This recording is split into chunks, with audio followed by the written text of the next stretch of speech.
Hello students हम कर रहे हैं क्लास 8 का साइंस का पेपर सेशन एंडिंग 2026। ये है केंद्रीय विद्यालय संगठन सेंट्रल स्कूल का पेपर है। Session ending 2026 class 8 science. चलिए स्टार्ट करते हैं क्वेश्चन आंसर। सेक्शन ए में फर्स्ट क्वेश्चन आपको दे रखा है, observe the picture carefully and tell which force is acting here. तो यहाँ पे दो पिक्चर दे रखी है। फर्स्ट पिक्चर में दे रखा है एक बास्केटबॉल कोर्ट है जिसके ऊपर जिसमें बॉल डाली हुई है, बॉल नीचे की तरफ फोर्स लगा रही है। और दूसरा कोई बॉय है, वो वाटर में क्या करना चाहता है, जंप कर रहा है स्विमिंग पूल में, तो वो नीचे की तरफ क्या कर रहा है, नीचे की तरफ जा रहा है। ठीक है, तो जो डाइवर है वो डाउन हो रहा है। तो इसका मतलब जो डाइवर डाउन हो रहा है तो उसे अर्थ अट्रैक्ट कर रही है और बॉल को भी अर्थ अट्रैक्ट कर रही है। तो जब अर्थ अट्रैक्ट करती है तो अर्थ से लगने वाली फोर्स को हम बोलते हैं ग्रेविटेशन फोर्स। तो क्वेश्चन फर्स्ट का आंसर होगा आपका option B, gravitation force. Clear हो गया। क्वेश्चन सेकंड बोला है which of the following is a contact force. इनमें से कौन सी फोर्स कॉन्टैक्ट फोर्स है। तो आपको पता होना चाहिए कॉन्टैक्ट फोर्स वो फोर्स होती है जिसमें दो सरफेस फिजिकली आपस में कांटेक्ट करें। तो फिजिकली कांटेक्ट कौन सी फोर्स में होगा, देखो मैग्नेट फोर्स में अट्रैक्शन होगा, फ्रिक्शन फोर्स, ग्रेविटेशन फोर्स और इलेक्ट्रोस्टैटिक फोर्स। तो इसका आंसर होगा फ्रिक्शन फोर्स। फ्रिक्शन फोर्स में क्या होता है, जो दो सरफेस जो फोर्स होती है वो क्या करती है, कांटेक्ट में आती है क्योंकि उसमें दो सरफेस फिजिकली कांटेक्ट में आती है। तो इसका answer option C, option friction force होगा, क्योंकि फ्रिक्शन फोर्स में क्या होता है पता लग गया ना, टू सरफेस फिजिकली कांटेक्ट करती हैं। जबकि मैग्नेटिक, ग्रेविटेशन और इलेक्ट्रोस्टैटिक फोर्स जो होती हैं वो डिस्टेंस पे ही क्या कर लेती हैं, अपनी फोर्स को अप्लाई करती हैं। क्वेश्चन थर्ड है, इसमें आपको फिगर दे रखी है, बोला है 1 2 3 of same size and the shape, ठीक है, but made of the different material. तीन आपको यहाँ बीकर दे रखे हैं, डिफरेंट मटेरियल से बने हुए हैं पर सेम साइज के हैं। ठीक है, उनको रैंकिंग करिए 1 2 3 और तीनों को क्या करा, डुबाया गया है एक लिक्विड में या पानी में कह लो। सबसे ज़्यादा डूबने वाला लिक्विड है एक, उससे कम लिक्विड है 2 और सबसे कम लिक्विड है 3। तो बताना है कि किसका आपको वेट ज़्यादा लग रहा है, किसका कम। तो सबसे ज़्यादा वेट एक का ही होगा क्योंकि वो ज़्यादा डूब रहा है, दो जो है कम है तो उसका वेट कम होगा, और तीसरे का सबसे कम होगा, इसलिए यानी 1 2 3 ऑप्शन 2 इसका करेक्ट आंसर होगा। क्वेश्चन नंबर थर्ड का आंसर होगा ऑप्शन 2। क्लियर हो गया। क्वेश्चन नंबर थर्ड का आंसर क्या हो जाएगा आपका, ऑप्शन 2।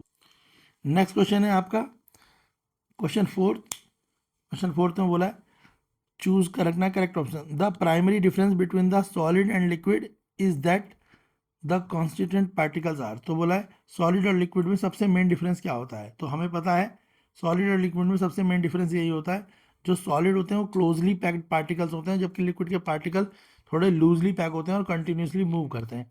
तो क्वेश्चन फोर्थ का आंसर होगा option 4, closely packed in solid and move past each other in solid in liquid. Option fourth इसका आंसर है। Next question six, you pour oil into a glass container, you pour oil into a glass containing some water, the oil float on top, what does tell you। तो यह बोला अगर हमने oil और पानी, एक कंटेनर था उस कंटेनर में पानी था और उसमें हमने क्या करा, ऑयल को डाला, तो हमने देखा कि ऑयल जो है ऊपर है वो फ्लोट कर रहा है जबकि पानी नीचे है। तो इससे क्या पता लगता है, इससे पता लगेगा जो पानी है वो हैवी है, ठीक है, या डेंसर है, और जो ऑयल है वो लाइटर है। किसके कंपैरिजन में, वाटर के कंपैरिजन में। तो जिसके कारण इसका आंसर हो जाएगा second, water is denser than oil. Option second इसका आंसर होगा। नेक्स्ट है question seventh, in which solution of sugar and water sugar is called. अगर हम जो सॉल्यूशन हो शुगर और वाटर का जो सॉल्यूशन है, ठीक है, तो हमें पता उसमें शुगर को क्या कहेंगे। तो हमें एक बात पता है कि जब भी हम कोई सॉल्यूशन बनाते हैं तो उसमें एक चीज़ होती है सॉल्यूट, एक चीज़ होती है सॉल्वेंट, और सॉल्यूट और सॉल्वेंट मिलकर क्या बनाते हैं, सॉल्यूशन बनाते हैं।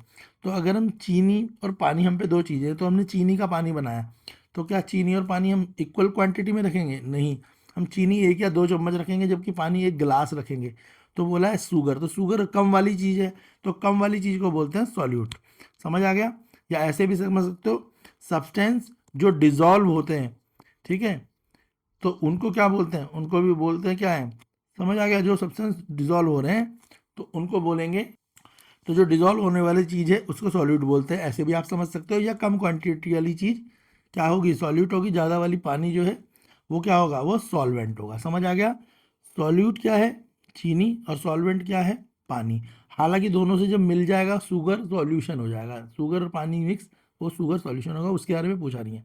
तो इसका आंसर क्या होगा, इसका आंसर होगा आपका सॉल्यूट। अगर इसमें पानी के लिए पूछ ले तो पानी क्या हो जाता, वो सॉल्वेंट हो जाता। याद रखना, चीनी कम है, कम यूज होती है चीनी और पानी के घोल में, और पानी ज़्यादा घोल होता है। तो जो चीज़ कम होगी वो सॉल्यूट, जो चीज़ ज़्यादा होगी वो सॉल्वेंट, और दोनों का मिक्सचर क्या कहलाएगा, सॉल्यूशन कहलाएगा। क्लियर है, दोनों का जो मिक्सचर होगा वो सॉल्यूशन कहलाएगा। नेक्स्ट क्वेश्चन देखते हैं, question 8, in a pond ecosystem which organism is most likely to be at the first tropical level. तो अगर हम बोले कि एक पॉन्ड इकोसिस्टम है, यानी पॉन्ड तो समझती हो ना जहाँ पे पानी है, उसका एक इकोसिस्टम है, तो उसमें सबसे पहला ऑर्गेनिज्म कौन सा होगा। तो ये याद रखना, जो सबसे पहले ऑर्गेनिज्म होते हैं वो होते हैं प्रोड्यूसर, और प्रोड्यूसर या तो प्लांट होते हैं या एल्गी होते हैं। ये हमेशा याद रखना। अगर यहाँ पे तो पॉन्ड के लिए दिया है, अगर ये पॉन्ड की जगह किसी और भी दिया जाता है, डेजर्ट के लिए भी दिया जाता है, लैंड के लिए भी दिया जाता है, तो सबसे पहला ऑर्गेनिज्म क्या होता है, या तो प्लांट या एनिमल, दोनों भी हो सकते हैं, क्योंकि पानी में तो दोनों हो सकते हैं। तो यहाँ पर ऑप्शन में देख लो, अगर प्लांट है तो ठीक है, नहीं तो एल्गी हो सकता है। तो क्वेश्चन 8 में है फिश, फ्रॉग, एल्गी और स्नेक, तो इसलिए इसका आंसर एल्गी होगा, ऑप्शन सी। क्लियर है, अगर प्लांट होता तो वो भी इसका करेक्ट ऑप्शन होता, पर यहाँ पे एल्गी लगा सकते हैं। तो पॉन्ड में जो, क्योंकि फर्स्ट ट्रॉपिकल लेवल में प्रोड्यूसर होते हैं, ये ध्यान में आपको रखना है। Question number 9, which of the following is not a satellite, इनमें से कौन सी चीज सैटेलाइट नहीं है। तो ये जो तीनों, तो इसका आंसर ऑप्शन डी है। इन ठीक है बोला, तो ये सारी ही सैटेलाइट हैं, तो इनमें से कोई भी नहीं, ऑप्शन डी इसका आंसर होगा क्वेश्चन नंबर 10 का। क्वेश्चन नंबर 9 का, 10th है, when the light is incident along the normal of the mirror, which of the following statement is true। बोला when the light is incident along the normal of the mirror on the mirror, which of the following statement true। तो उसके हिसाब से कौन सी statement true होगी, तो होगी angle of incidence is 0 degree हो जाएगा। क्लियर है, तो ऑप्शन सेकंड इसका आंसर होगा। और क्यों हो जाएगा ये भी बता देते हैं, क्योंकि जो एंगल होता है बिटवीन रे एंड नॉर्मल, इफ रे इज ऑन द नॉर्मल तो द एंगल 0 हो जाता है। क्लियर है, याद रखना, जब रे नॉर्मल के ऊपर पड़ेगी तो एंगल क्या हो जाएगा, 0, क्योंकि जो नॉर्मल होता है वो परपेंडिकुलर होता है किसी भी प्लेन के ऊपर। क्लियर है, तो यहाँ पे एंगल हो जाएगा, और एंगल ऑफ इंसिडेंट क्या हो जाएगा आपका, 0 डिग्री हो जाएगा। ठीक है, तो किसके साथ, इंसिडेंस के साथ एंगल, जब एंगल ऑफ इंसिडेंस पूछा जाएगा तो याद रखना वो 0 होगा जब भी कोई रे नॉर्मल के ऊपर पड़ेगी, क्योंकि नॉर्मल एक परपेंडिकुलर फॉर्म करता है। क्लियर है, नेक्स्ट देख लेते हैं 11 असर्शन रीजन है। असर्शन है आपका, green plants are called producer in an ecosystem, reason है they prepare their own food using sunlight, water and carbon dioxide. तो जो आपका असर्शन है और रीजन है दोनों ही सही है, कि ग्रीन प्लांट अपना फूड खुद बनाते हैं, और वो फूड बनाने के लिए उन्हें यही चाहिए होती है, सनलाइट, वाटर, कार्बन डाइऑक्साइड। तो असर्शन रीजन दोनों करेक्ट है और एक्सप्लेनेशन भी करेक्ट है, तो इसका आंसर ऑप्शन ए होगा। क्वेश्चन नंबर 11 का आंसर क्या हो जाएगा बेटा आपका, ऑप्शन ए। तो क्वेश्चन नंबर 11 का आंसर हो जाएगा आपका ऑप्शन ए, क्योंकि असर्शन भी करेक्ट है और रीजन भी करेक्ट है। क्वेश्चन नंबर 12, असर्शन रीजन ही है, humans are only cause of the ecological imbalance.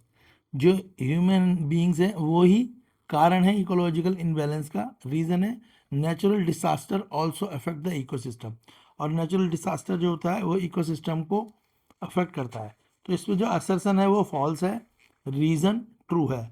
Clear हो गया, असर्शन इसका फॉल्स है, रीजन इसका ट्रू है, ये आपको देखना है।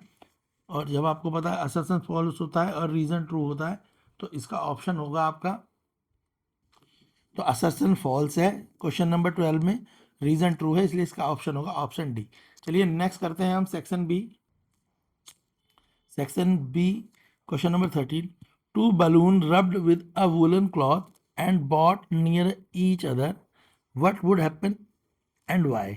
और इसी का और वाला ऑप्शन है, when you drop a coin in a glass of water it sink, but when you place a bigger wooden block in a water it float. Explain करना है। ठीक है, दोनों क्वेश्चन है, क्वेश्चन 13 में ऑप्शन है, कोई एक कर सकते हो, हम दोनों ही कर देंगे। इसके बाद क्वेश्चन 14 देख लो, क्वेश्चन 14 भी आपको दिया हुआ है। क्वेश्चन 14 में आपको एक फिगर दी हुई है, फिगर क्या है आपकी, फिगर देखो, figure when you drop a figure आपकी figure 6.23 show a boy lie horizontally and figure 6.23b show a boy standing vertically on a loose sand bed. In which case does the boy sink more in sand? Give the reason. एक boy जो ए वाली image है उसमें लेटा हुआ है और B वाली में खड़ा है, तो किस में सिंक करेगा? तो बी वाली में खड़ा होगा सिंक करेगा, क्योंकि इसका प्रेशर ज़्यादा होगा। यहाँ पे सरफेस एरिया कम है, यहाँ पे सरफेस एरिया ज़्यादा है, प्रेशर कम है, तो जो बी है उसमें सिंक करेगा। ए में क्या करेगा? वो सिंक नहीं करेगा। चलिए करेक्ट देख लेते हैं कि एक्सप्लेनेशन किस तरीके से करेंगे, तो मैं लिख के भी दिखा देता हूँ आपको। क्वेश्चन 13 फिर क्वेश्चन 14। तो क्वेश्चन 13 का आंसर होगा स्टैटिक इलेक्ट्रिसिटी डेंसिटी वाला। Balloon the two balloon will repel each other, move away, reason rubbing them with the same woolen cloth give them the same type of electric charge, like charge always repel। तो अगर हम बोला हुआ है यहाँ पे, reason भी दे रखा है कि अगर हम सेम टाइप के क्लॉथ से दोनों को रब करेंगे तो दोनों बलूनों में क्या होगा? चार्ज होगा, मगर दोनों का जो चार्ज होगा वो रिपेल चार्ज होगा। और रिपेल चार्ज में क्या होता है? कोई भी चीज़, यानी आपने देखा होगा अगर मैग्नेट के भी दोनों सेम पोल एक दूसरे की तरफ लाए जाए तो वो क्या करते हैं? ठीक है, वो रिपेल करना शुरू कर देते हैं, एक दूसरे से अवे हो जाते हैं। नेक्स्ट क्वेश्चन था आपसे पूछा था कॉइन वाला, उसी में। तो coin sink because it density is higher than water. Coin क्यों सिंक करेगा? क्योंकि कॉइन की जो डेंसिटी है, जो भी चीज़ सिंक करेगी ना उसकी डेंसिटी ज़्यादा लिखनी होती है, तो उसकी डेंसिटी ज़्यादा है पानी से। और वुडन ब्लॉक वो उससे बड़े साइज का भी होगा तो वो फ्लोट करेगा, वुडन ब्लॉक फ्लोट करेगा बिकॉज उसकी डेंसिटी होगी लोअर देन वाटर, वो पानी से लोअर होगी। नेक्स्ट हमने दो फिगर वाले क्वेश्चन बोले थे, तो मैंने बताया। तो बॉय ए विल, जो है जो बॉय है बी वाला 6.23 वाला वो सिंक करेगा, क्योंकि उसका प्रेशर क्या होगा? ज़्यादा होगा। क्लियर हो गया? और जो ए वाला है वो क्या करेगा? वो सिंक नहीं करेगा, क्योंकि उसका प्रेशर कम है। नेक्स्ट क्वेश्चन था आपका डिफ्यूजन ऑफ फ्रेग्रेंस। तो डिफ्यूजन ऑफ फ्रेग्रेंस क्या है? This answer due to diffusion. Diffusion देखो, फ्रेग्रेंस जब होती है तो question 15, when an incense stick is burned in one corner of the room, initially the fragrance is felt only around the incense of stick. Shortly you can smell the fragrance throughout the room. Why? तो जब हम कोई अगरबत्ती जलाते हैं तो पूरे room में खुशबू फैल जाती है। कोई डिओड्रेंट यूज़ करेगा तो भी पूरे घर में खुशबू फैलने लगेगी। ऐसा इसलिए होता है क्योंकि जो एयर होती है वो फास्ट तरीके से डिफ्यूज हो जाती है, और जो भी अगरबत्ती की इंसेंस होती है, खुशबू जो होती है वो हवा में मिल जाती है, जिससे उसकी फ्रेग्रेंस बढ़ जाती है और वो डिफ्यूज हो जाती है। नेक्स्ट है question 16, which gas is evolve in this activity. इस एक्टिविटी में कौन सी गैस इवॉल्व होगी और how would test this gas, और हम इस गैस का टेस्ट कैसे करेंगे। क्वेश्चन 17 है difference between concave and convex lens. Question 18 है हमें बताना है कि कौन सी चीज़ ट्रू है एंड फॉल्स है, सेक्शन बी में। चलिए जल्दी देख लेते हैं आंसर इनके। तो मैंने आपको बताया था डिफ्यूजन के कारण होगा। The particle of incense fragrant यानी gas move rapidly and mix with the air particle. तो मैंने बताया जो अगरबत्ती के पार्टिकल्स होंगे वो तेजी से क्या होंगे? मिक्स हो जाएंगे एयर में, और जिसके कारण हर जगह पे फ्रेगरेंस फैल जाएगी। दूसरा, they move from an area of high concentration to the lower concentration. और दूसरी बात है जहाँ पे स्टिक होगी उससे लेके, ठीक है, रेस्ट ऑफ द रूम में वो बहुत तेजी से फैलने लगेंगे। नेक्स्ट है reaction of iron with acid. जो रिएक्शन है उसमें गैस इवॉल्व होगी, हाइड्रोजन गैस। जब हम आयरन को एसिड के साथ रिएक्ट कराएंगे तो कौन सी गैस निकलेगी? हाइड्रोजन गैस निकलेगी। और टेस्ट कैसे करेंगे? हम क्या करेंगे, जो गैस होती है उसके माचिस की बंद करके उस गैस के पास लगाएंगे तो पॉप साउंड आएगा। कौन सा साउंड आएगा? Pop sound. अगर आपको पॉप साउंड सुनाई देता है तो आप समझेंगे कि वो हाइड्रोजन गैस है। और दूसरी बात, आयरन को जैसे ही एसिड के साथ रिएक्ट करते हैं तो गैस बनेगी हाइड्रोजन, और जब उसमें पटाख की आवाज़ आएगी तो वो साउंड होगा पॉप साउंड। और इसका मतलब है वो जो गैस है वो कौन सी गैस है? वो हाइड्रोजन गैस है। इस तरीके से हम टेस्ट कर सकते हैं। नेक्स्ट है कॉनकेव और कॉन्वेक्स लेंस में डिफरेंस। ठीक है, तो जो कॉनकेव लेंस होता है और कॉन्वेक्स लेंस होता है, कॉनकेव लेंस जो होता है उसकी थिनर मिडिल से होता है देन एट एज। ठीक है, कॉनकेव क्या होगा? बीच में से थिन होगा और साइडों से मोटा होगा। और कॉन्वेक्स जो होगा थिक होगा मिडिल से और कॉर्नर से वो पतला हो जाएगा। क्लियर है? इतनी बात समझ आ गई। यूज़ क्या है जो आपका कॉनकेव है वो डाइवर्ज करेगा लाइट रे को, ठीक है, converge focus at light ray. True false देख लेते हैं। फर्स्ट वाला जो है आपका बोला है we see the moon because it's reflect sunlight. तो जो फर्स्ट ऑप्शन है इसमें बोला हुआ है ये ट्रू है।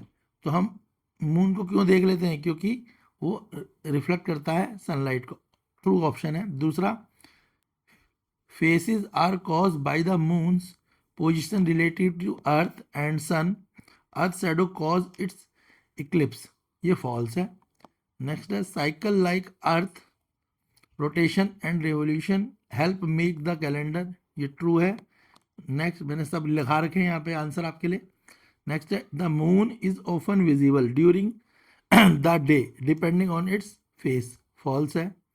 नेक्स्ट है पार्टिकल को अरेंज करने, पार्टिकल तो सबसे पहले आइस है वो सॉलिड है, फिर वाटर वो लिक्विड, और फिर वाटर वेपर वो गैस, क्योंकि सबसे ज़्यादा क्लोज पार्टिकल किसके होते हैं, सॉलिड के, और सबसे वीक पार्टिकल होते हैं गैस के, और लिक्विड के पार्टिकल होते हैं मॉडरेट। नेक्स्ट है डेंसिटी का फॉर्मूला दे रखा था, तो हमारे को मास दे रखा था 225 ग्राम, वॉल्यूम दे रखा था 90 सेंटीमीटर। तो जब भी हम डेंसिटी निकालते हैं डेंसिटी का फॉर्मूला होता है मास अपॉन वॉल्यूम, क्लियर। तो हम मास हमें 225 दे रखा, वॉल्यूम दे रखा 90, 90 से 225 को डिवाइड करेंगे आएगा 2.5 gram centimetre cube. Gram centimetre cube क्या है, ये डेंसिटी की एसआई यूनिट है, क्लियर हो गया। तो हमें ये पता लग गया वाटर की डेंसिटी कितनी होती है, वाटर की डेंसिटी होती है 1 सेंटीमीटर। अगर आपका आंसर 1 सेंटीमीटर से ऊपर आता है तो इसका मतलब जो भी चीज़ 1 सेंटीमीटर से ऊपर होगी वो हमेशा सिंक करेगी, क्लियर हो गया, तो वो डूब जाएगी। तो यहाँ पे जो भी ऑब्जेक्ट बताया जाएगा वो डूब जाएगा, क्यों, क्योंकि वाटर की डेंसिटी कितनी होती है 1 ग्राम सेंटीमीटर क्यूब। और जो तुम्हारा आंसर आ रहा है वो कितना आ रहा है 2.5, तो 2.5 ज़्यादा है 1 से, इसलिए ये डूबेगा। अगर ये 1 से छोटा होता, माइनस होता, या 0 पॉइंट कुछ करके आ रहा होता तो वो सिंक करता, क्लियर है, इसलिए वो फ्लोट, वो क्या करता, फ्लोट करता। अब ये सिंक कर रहा है। नेक्स्ट है टाइप ऑफ मिरर बोला है। तो जो मिरर होते हैं कितने टाइप के होते हैं, तो एक होता है प्लेन मिरर, एक होता है, ठीक है। तो यहाँ पर जो तीनों फिगर दी हैं, यहाँ पर हमको इमेज दी हैं, फर्स्ट सेकंड और थर्ड, तीनों इमेज देख लें। ये क्वेश्चन में हमें 3 इमेज दी हुई हैं, ये फर्स्ट इमेज है, सेकंड इमेज है, थर्ड इमेज है। इन तीनों इमेजों के हिसाब से हमें बताना है किसमें कौन सा मिरर लग रहा है, और वो हमें कैसे पता लगेगा, वो हमें इनके एंगल के अकॉर्डिंग पता लग सकता है कि ये एंगल इक्वल है या क्या है, उसके अकॉर्डिंग हम बता सकते हैं कि किसमें कौन सा मिरर यूज हुआ है। देख लेते हैं आंसर। तो जो आपका फर्स्ट है वो लेफ्ट है, तो फर्स्ट वाला प्लेन मिरर है, रे reflect at the same angle they arrived. तो यहाँ पर जो रे है वो सेम रिफ्लेक्ट कर रही है, ठीक है, इसके लिए ये एंगल ऑफ इंसिडेंट और एंगल ऑफ, तो जो प्लेन मिरर है इसमें लिखा है रे reflect the same angle they arrive, तो इसमें रे जो है वो सेम एंगल बनाएगी जिस एंगल से वो आई हुई है, ये ध्यान रखना है, इसलिए ये प्लेन मिरर है क्योंकि उसमें फिगर दी हुई है। अगर हम इमेज 2 को ध्यान से देखें तो हमारे को इमेज 2 जो है वो कॉन्वेक्स मिरर की है, क्यों है, क्योंकि जो इमेज 2 है वो डाइवर्ज कर रही है, क्या कर रही है, डाइवर्ज कर रही है आफ्टर हिटिंग द सरफेस, ठीक है ना, रे स्प्रेड हो रही है और वो डाइवर्ज कर रही है। और अगर हम इमेज 3 देखें तो उसमें हमारे को क्या दिखाई दे रहा है, उसमें जो रे है वो क्या कर रही है, कन्वर्ज कर रही है। तो कन्वर्ज जब करे तो कॉनकेव मिरर, डाइवर्ज जब करेगी वो कॉन्वेक्स मिरर है, और जब सेम एंगल बनाएगी तो वो क्या कहलाएगा, वो प्लेन मिरर कहलाएगा, क्लियर है, यहाँ तक क्लियर है बच्चों।